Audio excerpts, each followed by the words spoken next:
Good evening and welcome to the Fast Music Compo Studio. I had to write that down. I'm always calling it the Compo Jury for some silly reason. Anyway, welcome to my show.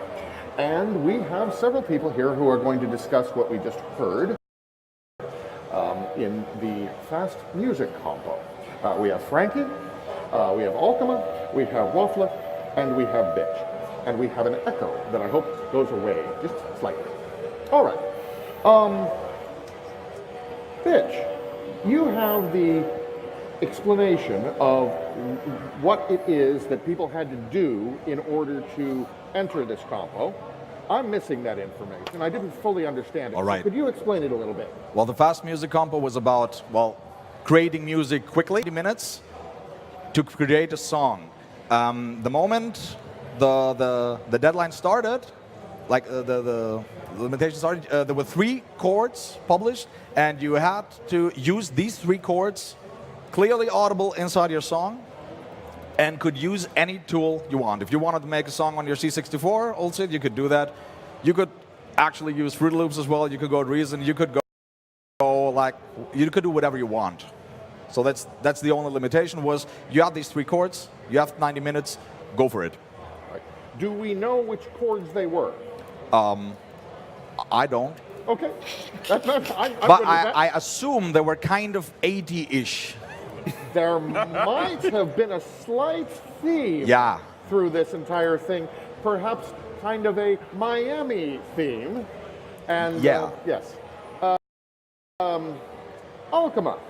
Yeah, strange enough, Miami is always 80s, right? So if the theme was Miami, it could have been like maybe techno or club music or EDM, but clearly people chose to go 80s, which is, in my mind, it's fantastic because like the synthwave is kind of massive nowadays, and we had a lot of tracks going the synthwave way, which is kind of nice. So. Yes. 21 tracks, actually. I was actually expecting around 15, so when it just kept going, well, 21 total tracks. Waffler, did any of the tracks stand out for you?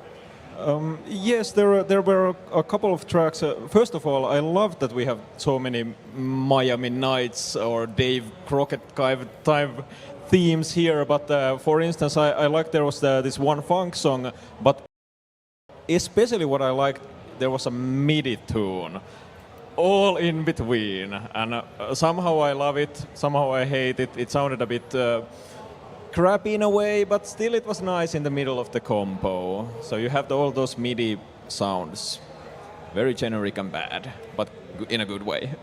and as said, you could use any technique that you wanted to do this. So pulling out a MIDI composer is perfectly valid. Frankie, what did you think of that particular tune? First of all, and some Genesis playing on the background. At least Phil Collins in the air tonight, because you have to do it when you're driving around, sadly. But I'm not sad with this compo. And the MIDI track was okay, but number 16, Sandalinos, was for me the most like we were making up Eurodance lyrics on top of it because they should have been there. Have you visited the island in Greece? Yes, it's a very nice island with a mountain, and on the mountain is a big flashlight. Very nice. Yes, it sends out Morse codes. But that was not in that particular tune. None of the Morse code. But it should be. Right. It should like Morse code for Lambo. Aha. Bitch, what did you think of either the MIDI tune or this Euro tune, number 16? Since I try to listen to a lot of music, because it's kind of a hobby, I'm gotten pretty sick of this 80s perturbator, give 'em hell. I mean, there's good productions as well, but if I would participate in one of those compos, I would actually try to not do that. So if they force me to go Miami Vice-ish, I'll go Gubber. Like that's just my thing, you know. Yeah. No, but there were actually songs trying to not go with the theme as much as others did. Even with the name, like there was one that was clearly monotonous, and I don't think it was done as good as it could have been done. There was the Calio one, which is kind of low, Right. pretty slow. It's not much happening in that song, but he chose to go rather with the chiptune aesthetic, which I like more. Because if I have another synth line, if I picture another one riding a motorboat into the sunset, I just punch him. Yeah, to me the Kallio song was the naming was a bit weird because I only heard the water soundtrack there, and I personally, when I'm at late at night in Kallio bars, I don't want to hear that kind of water stream going down the street.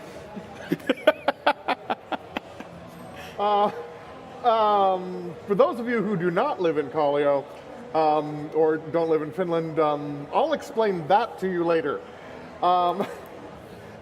Kallio.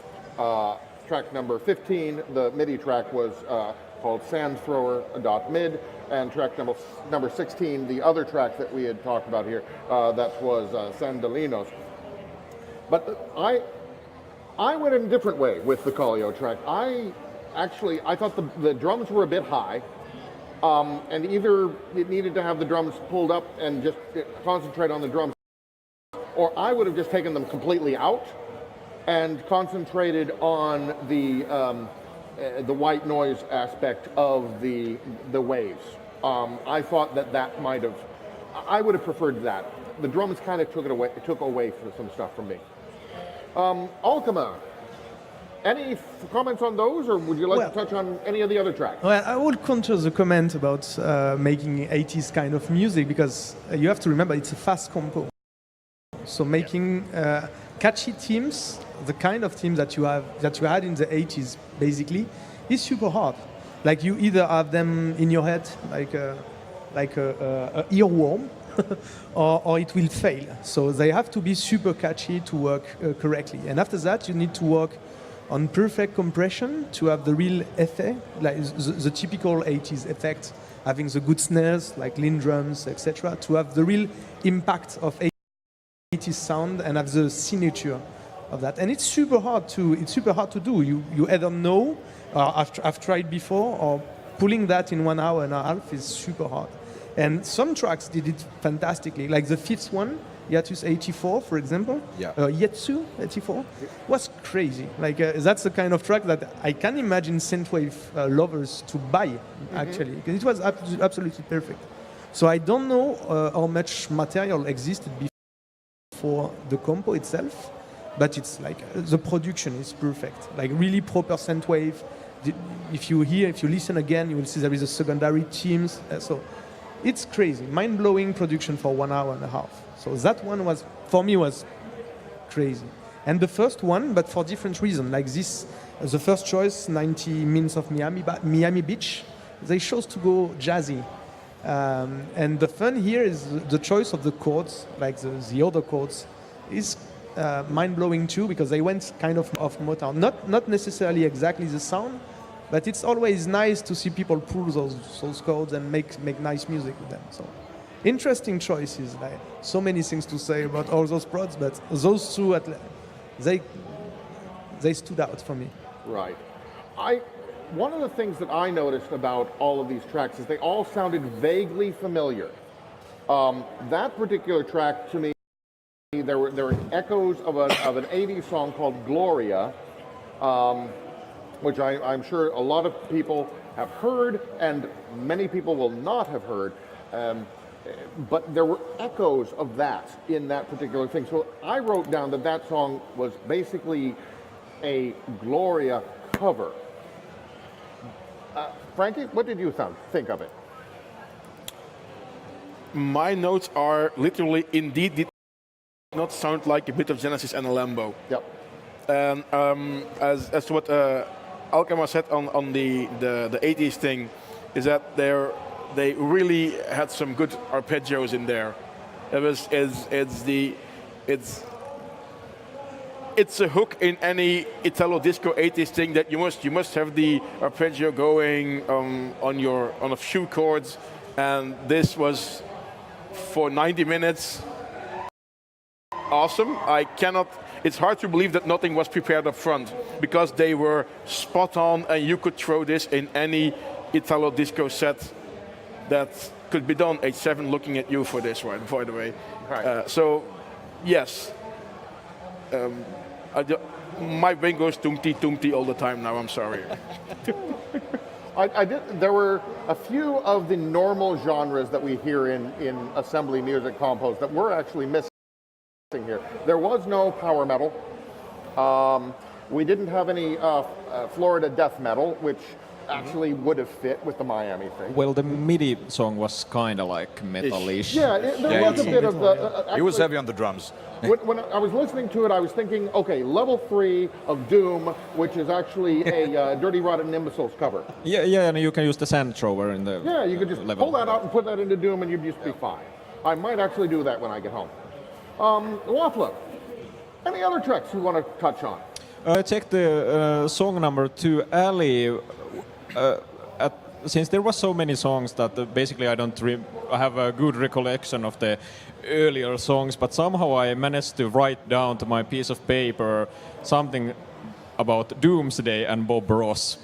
I have no idea, but maybe it sounded a bit like Doomsday-ish, and somehow I visualized that there was Bob Ross drawing some mushroom clouds and saying that these are happy little mushroom clouds. It was kind of like Doomish. There are no accidents. Yeah. Happy little mushroom clouds. Doomsday, the demo group, or? No, Doomsday Bob Ross. Okay. Yeah. Right. So not instead of Lego, it replace him with Bob Ross. Yeah. All right. So we go through the rest of these tracks then, if nobody wants to actually touch on them, because we have a bit of time. I also like number 12. Yep. So like my boat is faster than yours. Absolutely. 8-bit metal. I was wondering why there was no nautical theme in this year's combo. Yeah, and my notes are like absolutely not Jan Hammer, because I think it actually did Quacket's team 1-to-1 in the synth and in the bass line and in the BPM. And yes, again, although that there was one song where one song, number 8, Miami Nice, it had like these 80s synth drum congas in it. Yeah. That was The E-drums. It was crazy. The drums were crazy. Toms, I wrote Toms of the Reverb Cave, you know, like it was like over. And sadly, like this one had nice guitar also. And I wished during all the tracks that it went like over the board. Like you wanted to go crazy, and it stayed kind of tame, right? So you wanted him to be like guitar hero and go full disto and make it howl like in the 80s where you had those kind of riffs with and it but in again 19 minutes. So going it up. It was straight up Joy Division, Blue Monday, and it stopped after a point. And I just really wanted to go into Blue Monday. It was like I have written down literally new beat, godverdomme. Yep. As slowly 120 BPM, tough, and then it went away. As in, you could have been different in this competition, but no. You decided to go Lambo on a motorboat. And actually, that song did something I've seen a lot of times. If you have like 10,000 songs called Miami Vice, Beach Club, Beach Party, but you have that number 13, Protein-Infused Pineapple Coconut God, you can actually distinguish that one pretty well from the others. That one I kept in my mind. It was actually a good song. It was very pushy, very heavy on the bass. I kept that in mind. I like that a lot. I know, it was cool, but from my point, it was too much preset sounds, you know? Like I like the experiment of people, if you use synthesizers, if you go this road, better toy with it, like try just to change at least one parameter. No, New beat is all about default presets. I know. It's sorry. It's following You are not allowed style, to twist but- any knobs there. So You're experimental, you're doing new wrong. beats. Yes. Maybe. No. How about number 20? I wrote down, because it had low giggles in the background. About 20 seconds into it, I really, really, really wanted somebody to put in the oh my God, Becky, look at her butt sample. But it didn't happen, so I can't really. I wanted that to go somewhere that it didn't go. Did anyone else have that? Or is that just me? That's you. All right. Maybe in 3 hours, you know? Yeah. Yeah. Actually, again, 90 minutes for them to create all of this stuff. So, just amazing. Not a single joke track either in the whole thing, which we're used to in the fast competition. Well, there was kind of this one song which has the Eben solo lead and the singing, but I kind of still liked it. It was a really good tune, and luckily the singing part was really short, but that was kind of like joke track to me. Yes, that is true. Because basically everybody was laughing. I was like, oh, must be fun. It is one of those things. It is a finished demo party, so we are going to have some finish in it. Okay. With that, I think we need to wrap this up because we have several other compos that we need to do. We will soon go into the fast graphics compo, and we need to set up for that. So I think we'll shut this all down. Remember, folks, you can vote if you're here at the party, and you should go to the voting system and find the tracks that you liked and start voting. Maybe go back a little bit later and vote again. Vote early and often. And with that, that's the end of the Fast Music Compo Studio. We will fade out, and we'll join you in a few minutes with the Fast Graphics competition. Thank you for your time. See you soon. Ta-ta.